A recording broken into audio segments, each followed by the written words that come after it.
Hello বন্ধুরা, কি করছো তোমরা? আর আমি কি করছি দেখো। দেখো দোল খাচ্ছি। এটা আমার ছেলের দোলনা বেঁধে দিয়েছে, তাই আমি আবার বসে একটু দোল খাচ্ছি ছেলে মানুষের মতন। ছোটোবেলায় কত দোল খেয়েছি, তাই না? আর এই দেখো, এটা হচ্ছে কি দিয়ে বেঁধেছে বলো তো? এটা হচ্ছে ব্যাগের যে দড়িগুলো হয় না, মানে ব্যাগের দড়ি না, মানে ব্যাগের যে যে ধরার যে ডান্টিগুলো হয় ওইগুলো। আর এটা হচ্ছে বস্তা।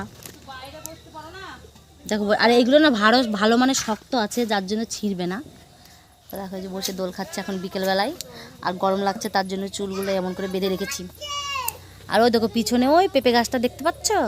ওই পেঁপে গাছটা ঝড় হয়েছিল একবার, এই যে এই পর্যন্ত চলে এসেছিলো, মানে শুয়ে পুরো ভেঙে মানে পড়ে গেছিলো একদম, দিয়ে শুয়ে এই পর্যন্ত চলে এসেছিলো। তো আবার যখন বৃষ্টি টিষ্টি ছাড়লো তখন আবার খাড়া করে দিয়েছি। দেখো এখনও বেঁচে আছে। ওই দেখো পেঁপে ধরেছে, ফুল ধরেছে, এখনও বেঁচে আছে। তাহলে ভাবো, আয়ু যদি থাকে না, মানে ভগবান যদি না মারতে পারে না, তাহলে কেউই মারতে পারে না, তাই না?